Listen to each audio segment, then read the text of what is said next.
I hope you're here for build and deploy production quality generative AI apps. If not, enjoy.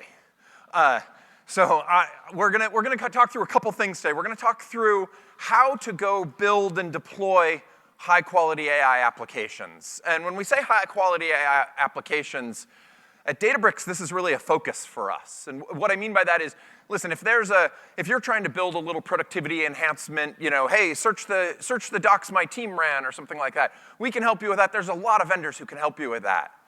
But if you're looking to build something that you're going to put in the critical path of revenue or the critical path of customer, so reputational risk, for these types of generative systems, we have to think differently about it. We can't just do the hey, one-click RAG, yeah, cool, look, right? It takes more than that. Often those systems don't perform at a level that we know we could trust if kind of put out into the real world. So we're gonna talk for a while about that. Then we're gonna show you some of the tooling on Databricks that helps you do this. Now lastly, I'm extraordinarily privileged to have a member of Mastercard here who's gonna share with us how they've built a Gen AI application and how they've gotten it into production. So who are we and who's gonna talk to you today? Well, my name's Craig.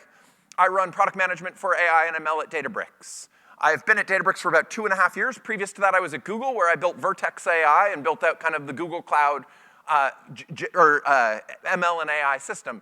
Previous to that, I guess it was, I wanna say 7 years ago, I was the general manager who launched SageMaker and was the founder of SageMaker. And so really excited to be, this is actually my first reInvent back since SageMaker.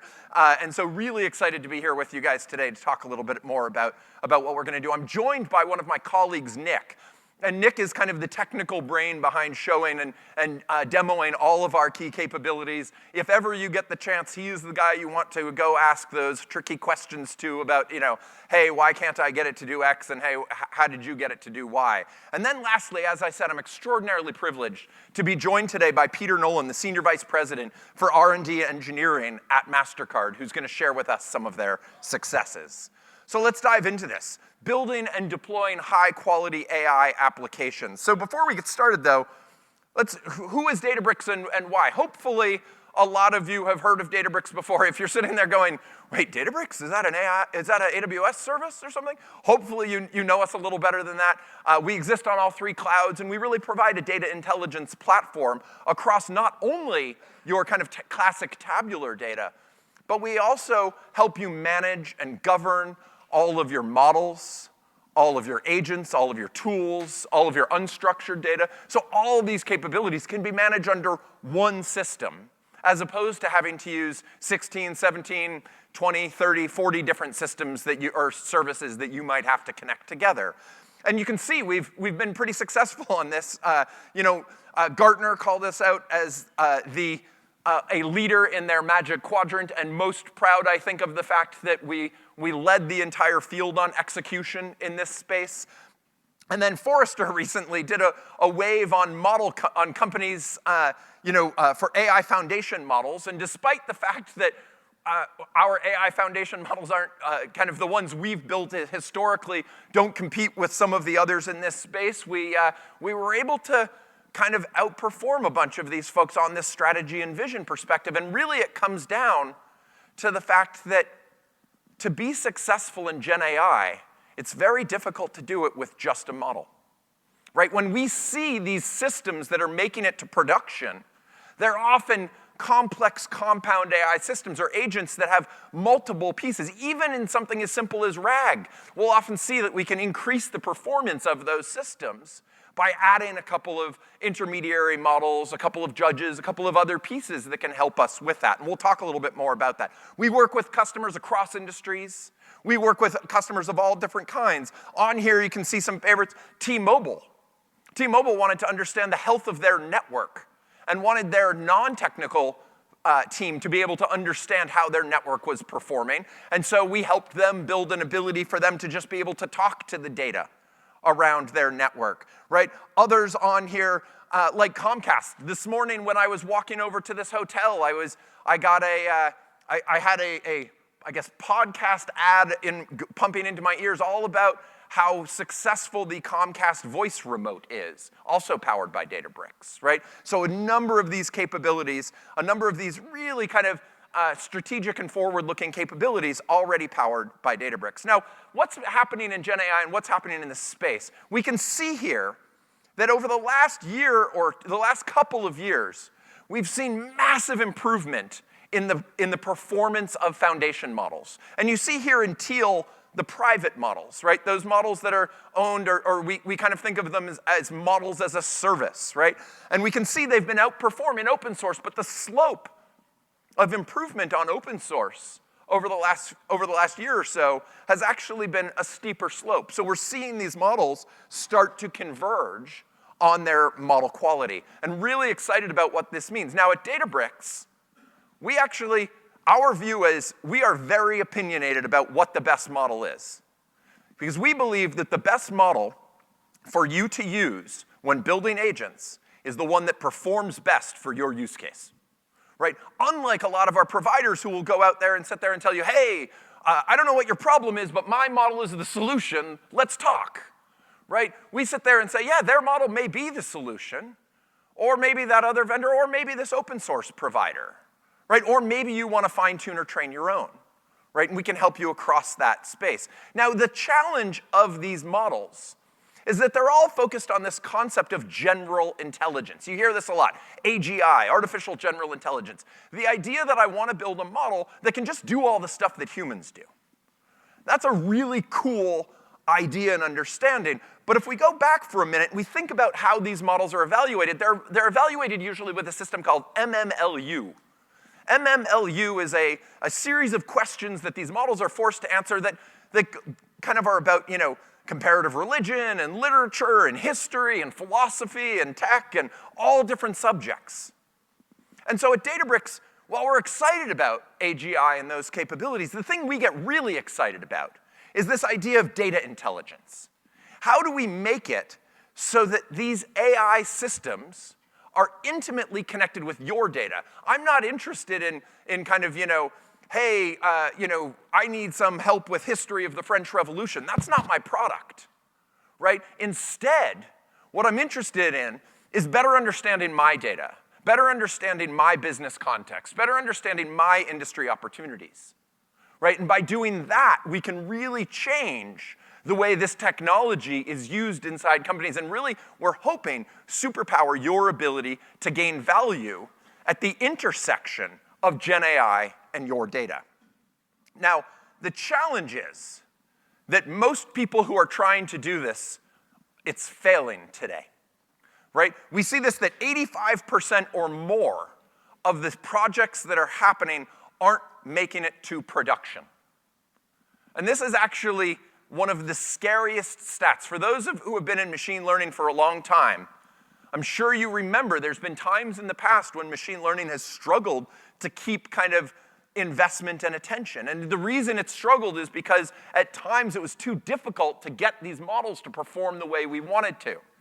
And so it's critical that we collectively solve this problem so that folks can start seeing the ROI, the benefit from these types of investments, right? Now, we find that the friction here is really caused by three issues: quality, cost, and price. Or sorry, quality, cost, and privacy, right? Governance. And so when we think about those systems, what is it that data intelligence actually requires of an agentic system? So first of all, to be a successful data intelligence agentic system, you need to be able to reason over your data. Structured data, unstructured data, doesn't matter. You should be able to reason across that data just like I would if I had an analyst in my organization or others who were going to go deep dive on these topics, right? We also need custom evaluation. Using a broad benchmark like MMLU, well, interesting, maybe, for your agent, that's actually not how you're going to figure out if your agent is performing correctly. Right? You're going to need your own custom ability to kind of start applying metrics so that you can start really driving those accuracy improvements. And then lastly, governance. Across, for a decade, a couple of decades, we've all been obsessed around, hey, let's make sure our data is governed. Let's make sure that the data is only available to the people who need access to that specific data. right? The challenge is so often we go and we train a model on that data, and then we give that access to anybody, right? We think about that differently at Databricks. Not only do we govern your data, but we govern the models, right? And as we think about an agentic future, a future where agents are not only interacting, not only are we interacting with agents, but the agents are maybe interacting with our APIs.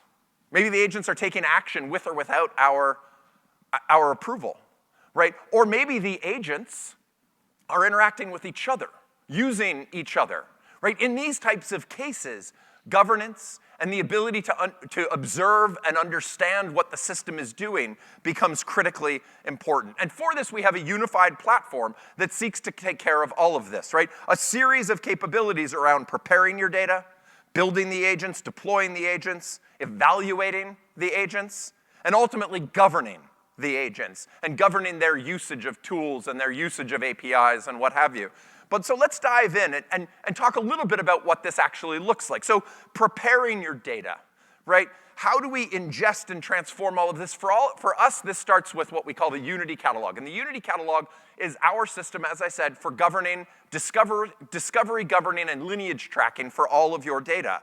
And so with that, we can now serve vectors or features, right? We used to think, for a long time, people were talking about RAG, and it was like, oh, have you chunked your data? Have you put it into a vector DB? Because then I can make it available. But at the same time, we were hearing these questions like, hey, I want to build a customer service chatbot.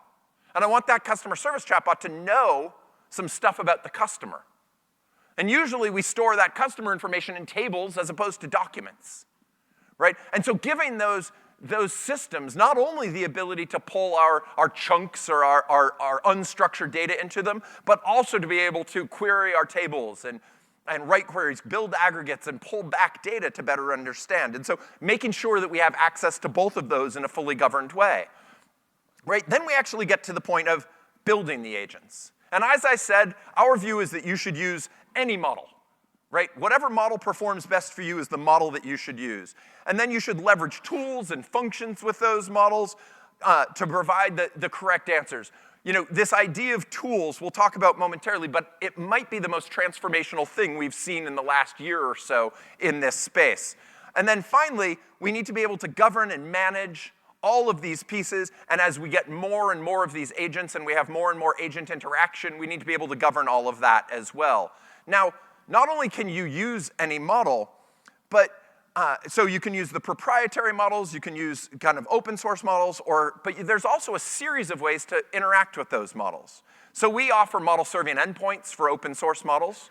If you're using an external model, let's say you're using an OpenAI or a Bedrock or maybe a Nova, you can actually bring those model endpoints to Databricks, and we'll treat that model as if it's a model you created yourself. You can fully govern it. We track every single prompt that goes in and every single response that comes back. We can help you apply budgetary restrictions to your teams or provide guardrails across all of these. And then when those models are brought into this Databricks system, they can easily be connected to our eval system and the other generative tools that we offer. Now, as you build these agents, as I said, the agents need to be able to work with tools. And for those of you who haven't kind of seen this concept of agent tools, you can think of it as the fact that, when you ask ChatGPT arithmetic questions, it often doesn't perform nearly as well as we all would think it should. But if you give it a calculator, it gets it right almost all the time. Right? It can use the calculator far better than it can reason through the math. Now, with that, we have in our Unity catalog, not only do we govern your models and your data, we also govern your tools. And so the ability to build these tools, all it is a Pythonic function, right? We have built some, and we will continue to build them, things like text to SQL and what have you, but then you can also build your own. You could wrap your APIs. Now all of a sudden your agents become agents that can actually take action, right?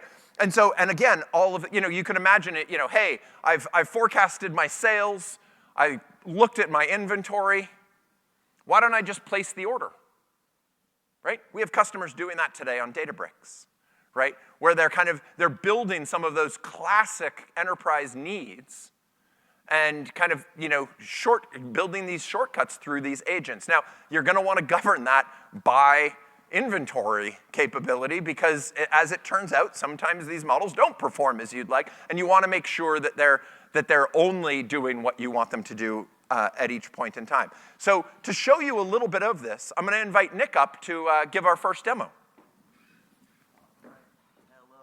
Hi everyone, I'm Nick. I'm very fortunate to work alongside Craig and get to show off some of this really cool AI agent stuff. All right, oops, I started us at the end. All right, so let's start us off kind of with what Craig just covered, which is, look, Databricks is really here to help you build the highest quality AI agents. Now, how do we define an agent, right? In our kind of terms, an agent is essentially an LLM as a brain with the ability to execute tools in whatever shape those tools might take form. So let me actually show you how easy it is to put together a quick agent on Databricks. So first we're going to start off in the AI playground. So the AI playground is a really quick way that you can actually just either get like a test of how different models work, but also bring in other sources. So we're going to start off at the top. We're going to pick the brain of our agent. So we do have a lot of open source models ready to go through our foundation model API. This is just to get people up and running really fast. They usually work pretty well. I like them. But you can also bring in your own external models. In this case, I have set up a GPT-4o endpoint, and we're going to choose that as the brains for our agent. So we're going to use that endpoint. Now, let's pretend that we're going to make that customer service bot, right? We're going to make that customer service agent. Generally, the first thing you kind of think of is like, okay, how would a person do this, right? So if I'm a customer service representative, I might sit down at my desk and say, okay, cool, I want to see the list of current returns, right? I want to see the queue so I can start working at something. Now, if we were to ask just a GPT-4 this, can I see the queue of returns? Or actually, what return is next in the queue? Now, GPT-4, admittedly, is just a language model, right? Now, it's a super, super good one. It's very powerful. However, it doesn't necessarily know your data. Give me one sec. The internet is a little slow. Hopefully, the demo gods are with us today. If anyone has a sacrifice to make, I will be very glad to take it. Give it one more second. There we go. It says, I'm sorry, but I don't have access to specific queues or any real-time data. So if you're referring to a service, you might need to check that system directly. So let's actually show you how we can make it check that system directly. So we're going to go over here to what we're calling Unity Catalog. So this is our basically shared governance layer across not just your AI, but all of your AI assets. So your tables, your functions, your file storage, which are volumes, and even your models. Now, why is this important? I've been fortunate enough to kind of develop a few of these systems, and one of the painful points is I might sit there in kind of my inner development loop and feel pretty comfortable about something, and then I might get buy-in from someone else, but sharing it more widely is difficult if you don't have that unified governance layer. Because we put all of our models, our data, our functions in one catalog, I can now give somebody access to that entire catalog. They now have access to all the underlying assets and the model. So what you're seeing here is a pretty simple SQL query, right? What we've done, what's special about this query, is we've registered it into Unity Catalog.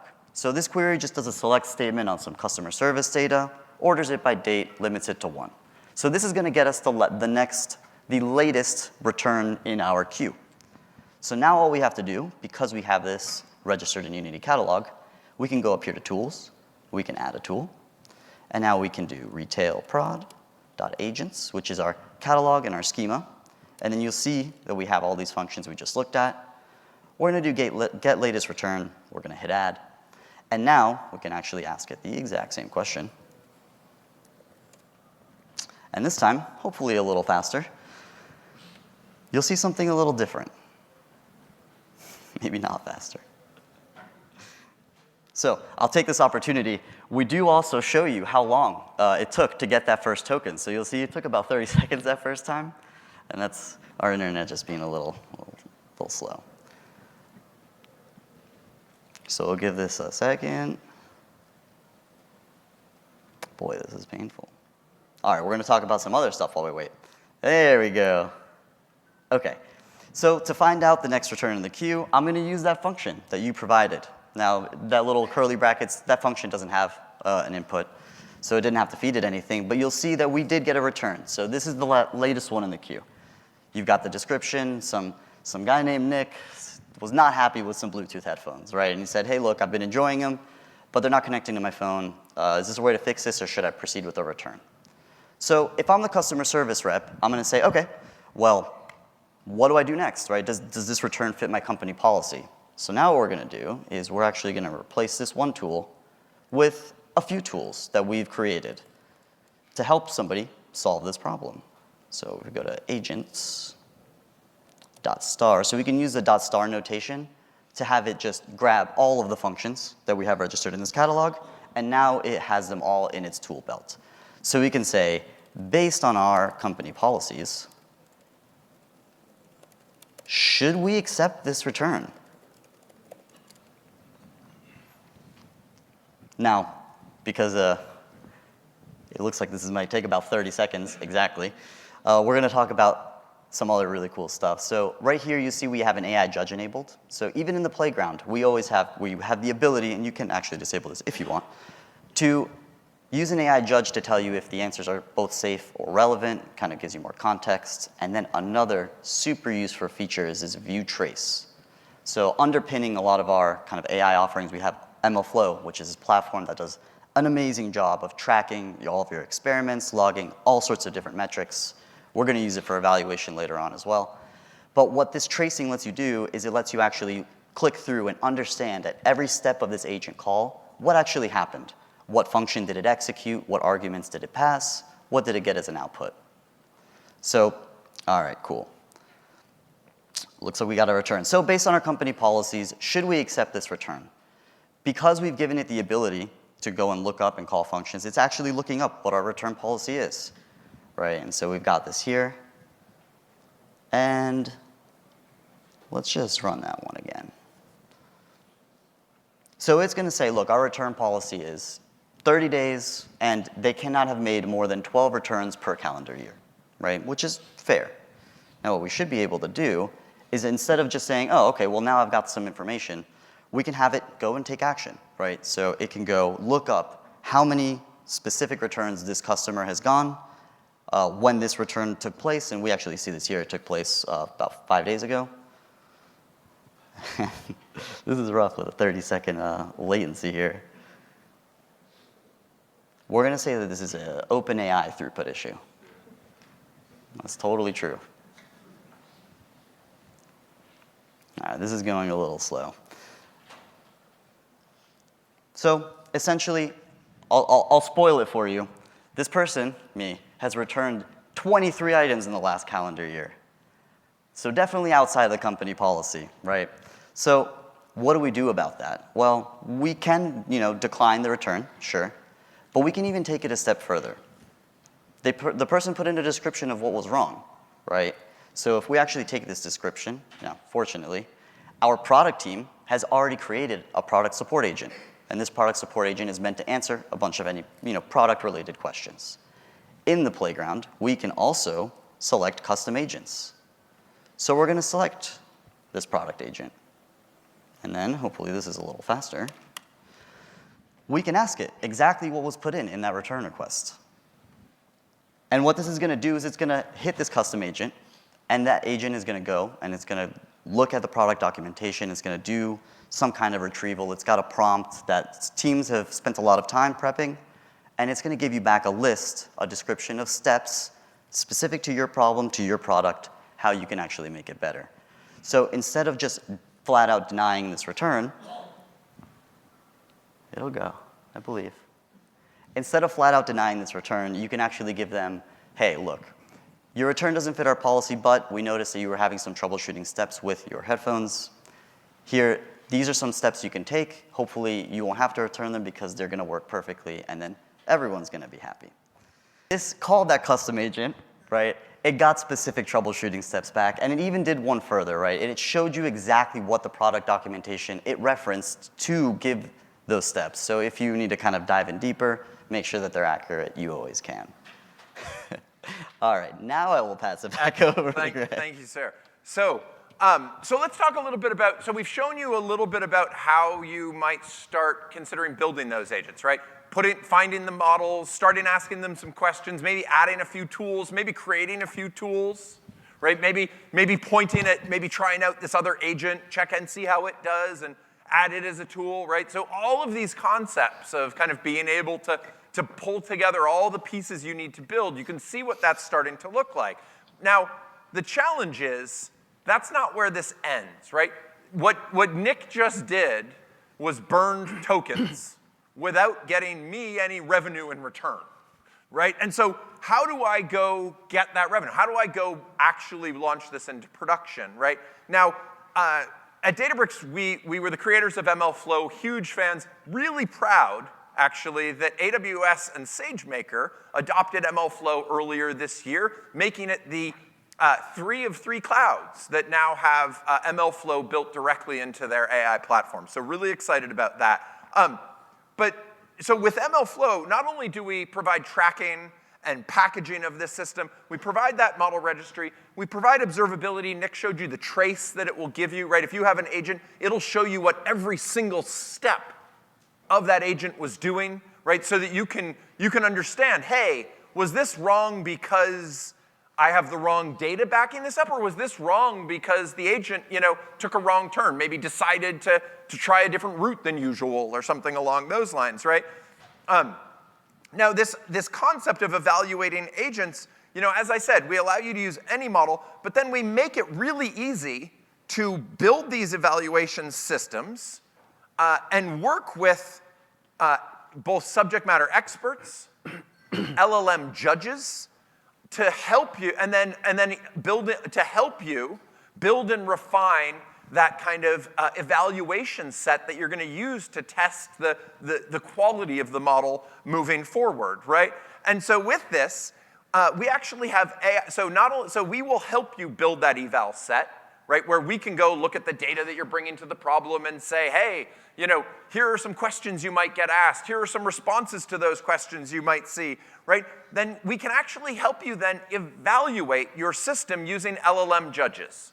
And I know there's been a lot of skepticism in the market about LLM judges, and I agree with a lot of that skepticism, right? If I have an agent and I take a prompt and then I see a response, if I've done a good job building that agent, it should be better than any of the LLMs out there at solving that problem. So another LLM is going to have a really hard time saying, hey, how could you have made this better? But instead, if you focus those judges on each step of the agent flow, you can start to look at other things like, hey, how good was the retrieval we did? Or how good was our re-ranker? Or how much context do we have here? Or was this grounded, right? Having these LLM judges that aren't just looking at your output saying, oh yeah, good output, right? But instead are looking at each step saying, how effectively did we do that step? Because now instead of looking at it and saying, looking at it and saying, oh, well, I don't know how to fix this, so I'll just add more data into my vector database or something like that. Instead of that, we have the ability to surgically fix this, right? To find why it's not performing the way we want to and specifically target some of those issues. And tracing and LLM judges together allow you to do that. Now, one of the challenges we've found is that usually the person who's building this system isn't the subject matter expert on this topic, right? Sometimes, in the past in machine learning, we as machine learning, as data scientists, we had to become experts in every field we wanted to go build models in, right? To be able to fully understand it and figure out features and things like that. But in Gen AI, increasingly we see developers building these things, and they may not be the expert of our return policies, or they may not be the expert of whatever the topic you're facing is.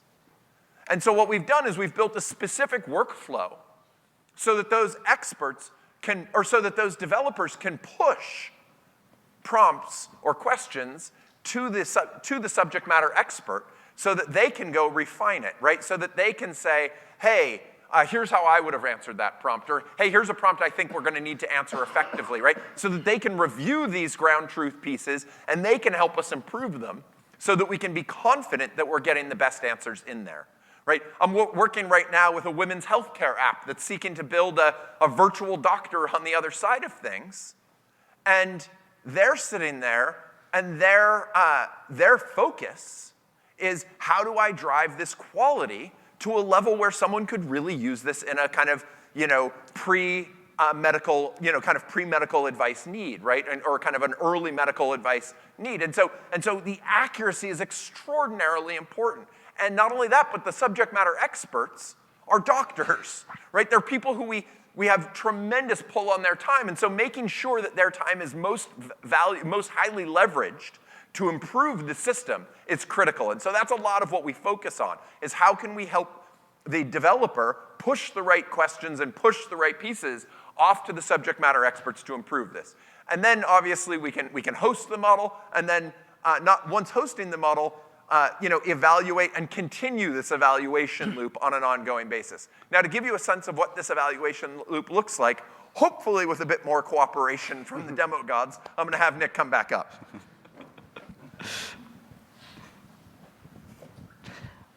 All right, I'm back. Who missed me? All right, let's see. So, Craig talked about the next step, right? You've Change your computer. changed my computer. You're right.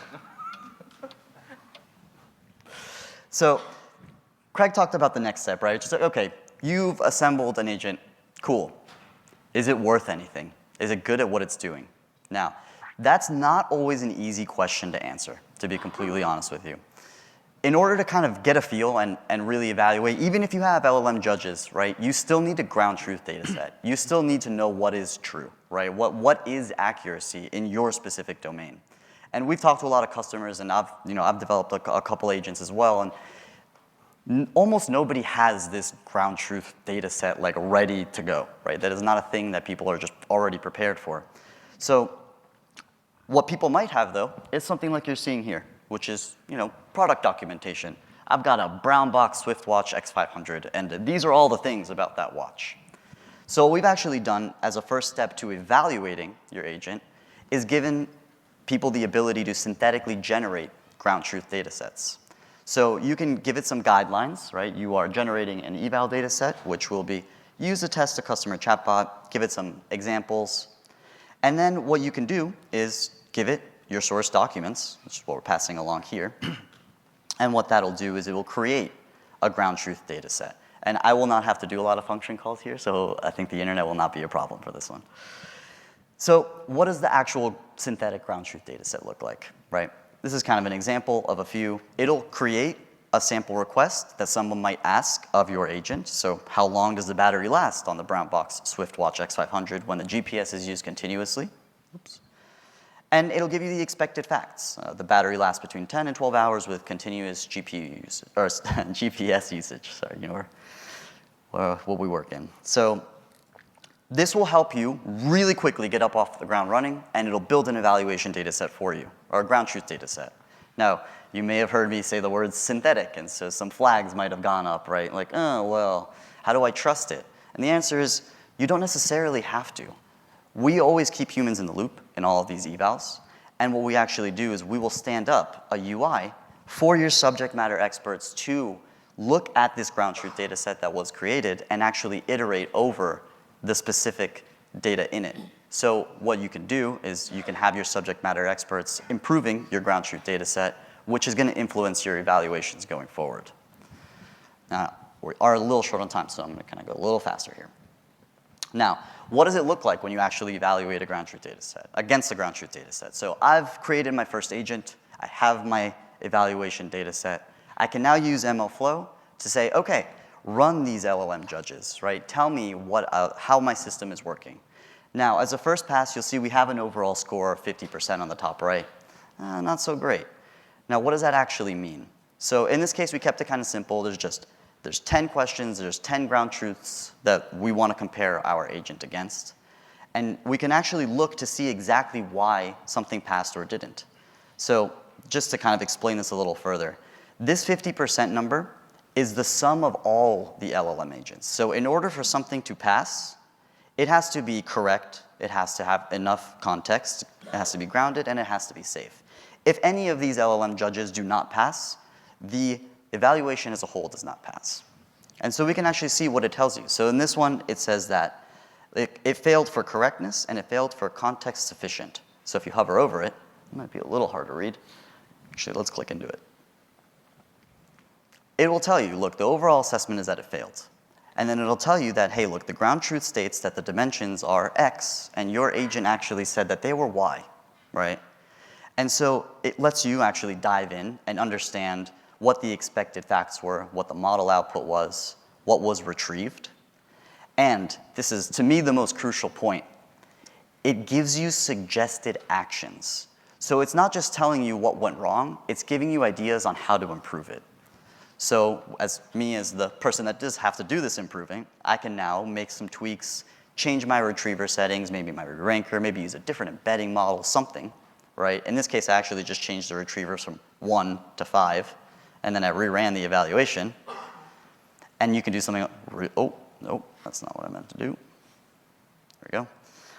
And now you can see that if you compare deltas, I don't know why this is like cut off, but you can see where things that previously failed now pass. And you can see exactly why it now believes that it passed, right? So this lets you do that inner development loop really quickly. And I have not even deployed this agent. This is all evaluating it before I've kind of put it out into the world at wide. So let's say that I've done this loop. I'm at a point where I'm very happy with the quality of my agent, but now it's time to test it, now to get it into production and get the real people using it so I can collect wider feedback on the final output. So we have model serving. So you can take this agent and you can put it behind our model serving endpoint. This exposes it as an API so that you can go and build it into other applications. We also have something called Databricks apps now, which lets you build on top of Databricks so you can also do the front end, which is very important whenever someone wants to actually use your agent. And as a bonus of deploying it through model serving, we deploy something called the review app. So the review app lets you actually interact with the agent and lets your subject matter experts or whoever is using the agent interact with it and give their specific feedback. So, this is actually the same question that was put in that return, right? I'm having issues with my headphones. It's Bluetooth related. Can you give me some advice? It gives you the troubleshooting steps. You can tell it, yes, this was a good response. Why was it a good response? Do you have more feedback? No, I don't know. And then you can also see what was retrieved so that you can verify if it was accurate or not. And then to kind of wrap it all together, you always want to know how things are actually going once it's deployed. We will also help you build dashboards that track a lot of other things, overall quality, latency, response relevancy, and a lot of these are what the LLM judges are specifically looking for in the evaluation as well. So with that, I will give it back to Craig to close us out. You're going to switch to Peter. Yep. You're going to switch to me. And, nope, this is my fault. Perfect. Excellent. So hopefully you get a little better understanding of some of the things we're working on to help this workflow and help really accelerate the development of these agents and really accelerate the development of the accuracy of these agents, right? Nothing gets me more excited than when customers come and they're like, hey, we built this RAG system. It's not performing the way we want to. And we're able to engage with them. We're able to get them using this tool. And then, a couple days, maybe a week, maybe 2 weeks later, they come back and they're like, wow, we're now deploying this, throughout our company, or we're now deploying this to customers, or what have you, because we've really come to realize where the errors were. We were able to fix them, and now we can move forward, right? And so with all of this, I've mentioned repeatedly the need for governance. I actually think, I was talking to analysts earlier today, that 2025 is probably going to be the year where we realize that we need to be governing agents better, right? Because right now is when people are starting to build them. We're going to build a whole bunch next year. And when we build that whole bunch, the folks who aren't governing them, the folks who aren't monitoring them, the folks who aren't watching what they're doing are going to find that these agents started interacting with each other in ways that we didn't expect and maybe aren't all that exciting to us. And so having this ability to kind of securely govern and trace lineage and log and monitor is critical across this system. Now, we also help with fine-tuning models, right? If all of a sudden you find, hey, I need better embeddings, maybe we go fine-tune your embedding model.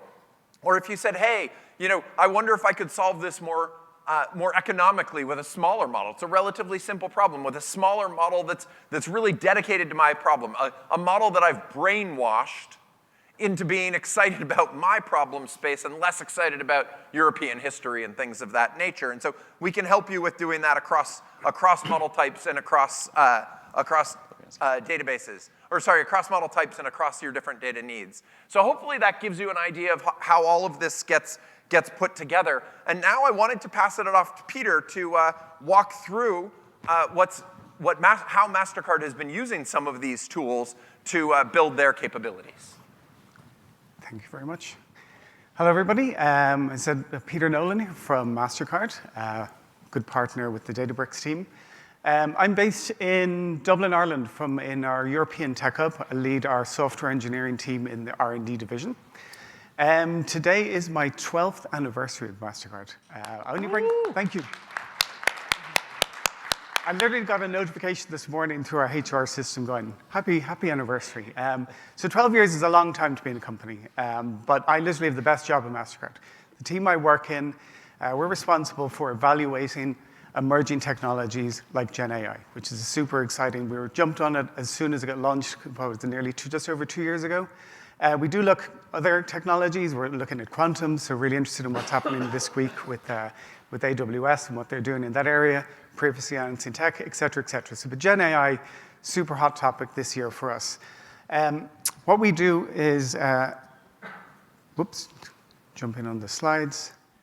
Yeah, so we do a lot of research, obviously, but the best part of the job is actually taking that research and applying it to product development. So we're not just stuck in the lab playing with toys. We actually work with teams across Mastercard who might have a new idea, like the one we're going to present, around how to apply that technology to one of their business solutions. So we actually build the solution in a kind of a lean startup methodology, rapidly bring it to the customers and test with them at an MVP level. How do we do that in a large company? As you can imagine, Mastercard security is top of the pops for us. So platforms and services, something my team actually run ourselves. We have our own cloud platform. We manage it ourselves, and we actually have our own instance of Databricks. What that allows us to do is deploy these applications rapidly and securely to Mastercard standards, but also to experiment at that early stage and inform the rest of the company on our learnings. So Gen AI, obviously like a lot of companies out there, we're looking at one of our first use cases after doing lots of experimentation. The first one we have was that customer service agent, and we had a really good use case where we have a team that helps customers with their onboardings to some of our products, which can be quite complex, a lot of configurations, and takes a lot of time to onboard and work through the different settings. So we have a dedicated team that manages these customers. Why it was a really good use case is because it's measured. Really, that team just, they get the support request in, they're measuring the time that we answer the customers. Sometimes the agent just doesn't have the knowledge. So they're going back to the subject matter experts, could even going back to the engineering team. That's a ticketed process, and of course, with tickets, there's SLAs, and suddenly a simple question that could have been answered very quickly if you had the knowledge is turning into a multi-day process. Not a great experience for our customers. So we said, let's build our first production application. And we didn't want to do this just a one-off, let's build it. We've all built loads of prototypes. I think we talked about it earlier. You can get up very quickly with some of the RAG systems that have an agent. But that wasn't going to be what we wanted. We need to build something that was more of a platform. We had about 50 products just in the onboarding use case, but there's lots of other use cases bubbling up around Mastercard that we wanted to be able to service with the single solution. We also, as I said, we're hands-on. We want to learn these technologies. So let's build something from the ground up and really understand how do we build these things in production? What's the SDLC for Gen AI app? How do you integrate it into our development processes? How do we test? How do we roll back? All of these typical software engineering questions. And lastly, a common theme today is we wanted to make sure that what we built is quality. So how do we then automate the improvements to the model that we've created? How do we bring those subject matter experts into the project with us to help us create this system and keep improving the accuracy of the model? So what did we build? So nice conceptual architecture, nice and high level for the talk. On the left side, we call our model factory. One of the decisions we made was to have multiple models per domain. Domain is a collection of knowledge. The knowledge is coming from lots of unstructured data. There's emails, there's a ticketing system, Q&As back and forth between the agents. There's all our documents, some in PDFs, some on web portals. So quite of a diverse set of information that need to be pulled into a model domain. Multiple reasons for that. One of the biggest reasons was that in Mastercard terminology overlap. So a token in our MDES product, which is the thing that powers Apple Pay, Google Pay, and your phone, is very different to a token that's running on an e-commerce website. So we need to be able to split the domain knowledge into different bundles. Also for the development lifecycle, we have different teams working on different models, so it's much easier to split that up. So we needed a way to build that, and that's what we're using with our Databricks. We're using the model serving that was just mentioned, and the vector index for our RAG data. Now we have a nice model. That's great.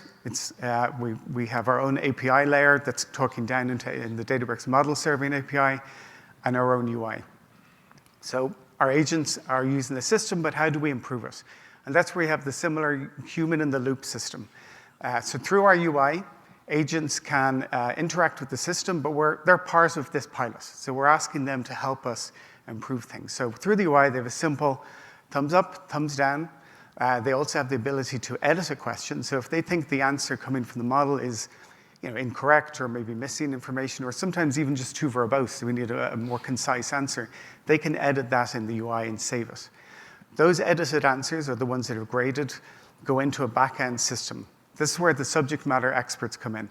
They then log into the same UI, and they have a job to go through all the graded questions and have a second pair of eyes on them. They can also edit them. They can manipulate the answer. And then once they've verified it, it's then stored again and used for training data. So now we have a human in the loop grading all the questions and creating a nice set of data that we can feed back into the model.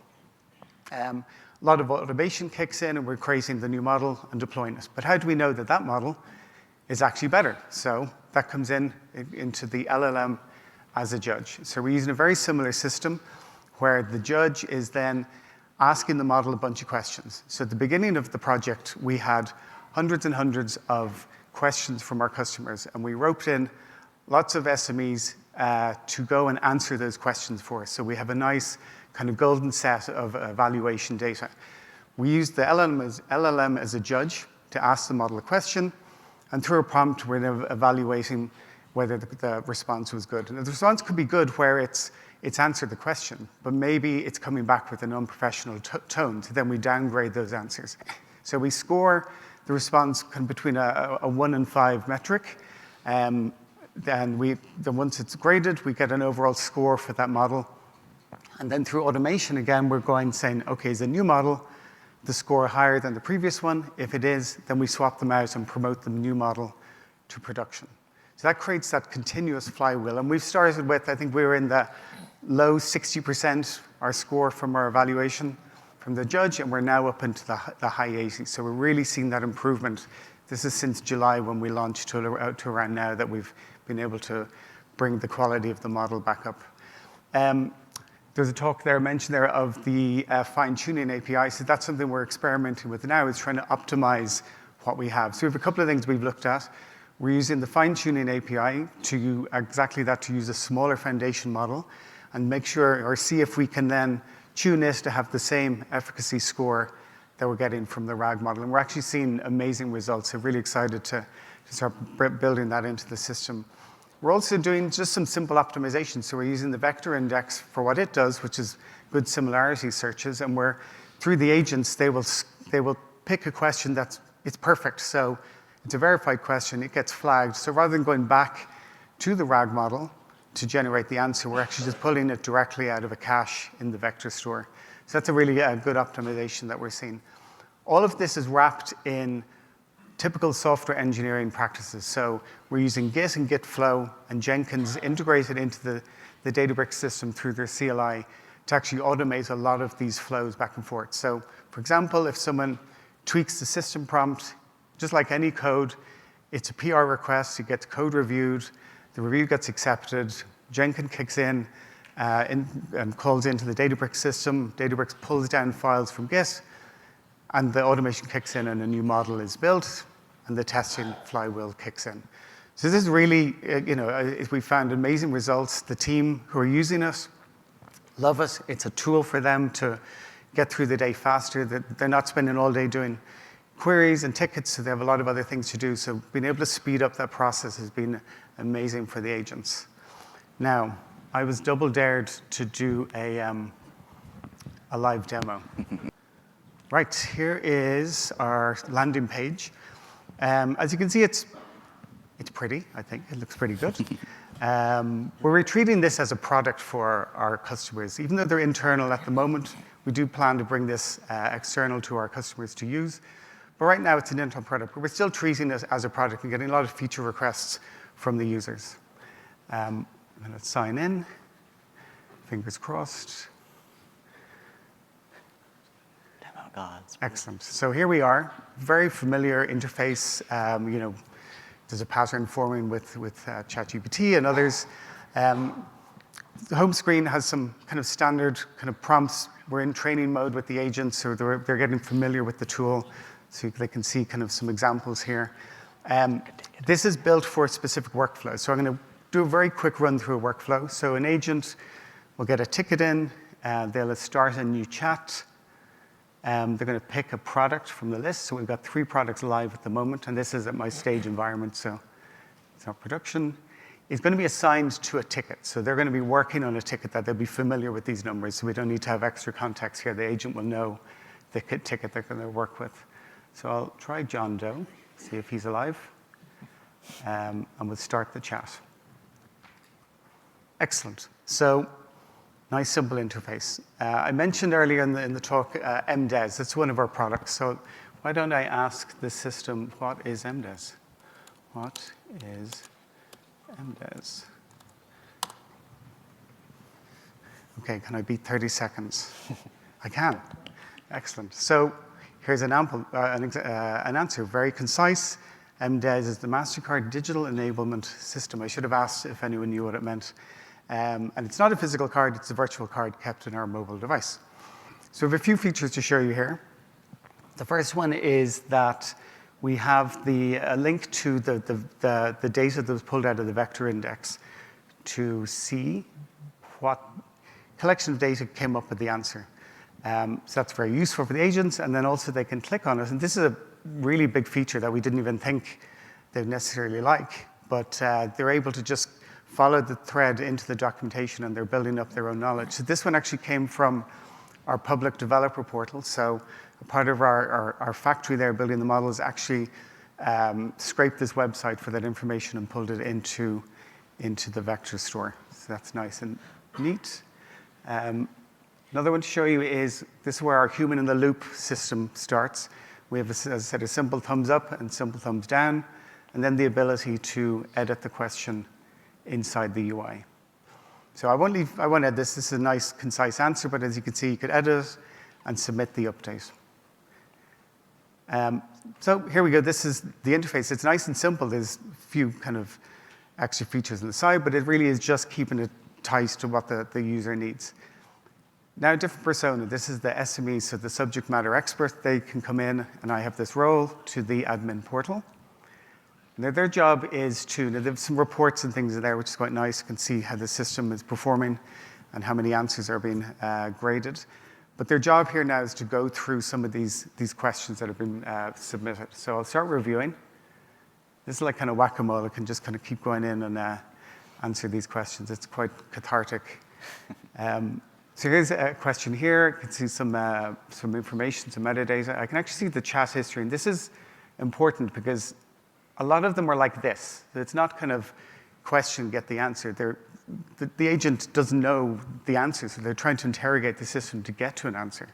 So as the SME, I can see what was the original question, what was the back and forth, and I can say, OK, is the final answer the concise answer to this question? If it is, then I can actually accept it, and it now is marked for training data. And then you can see it just slides onto the next question, and it's back and forth. So once it's done, training data, I think we run it nightly, get all the verified answers, and the flywheel starts to improve the model. And that is my demo. Thank you.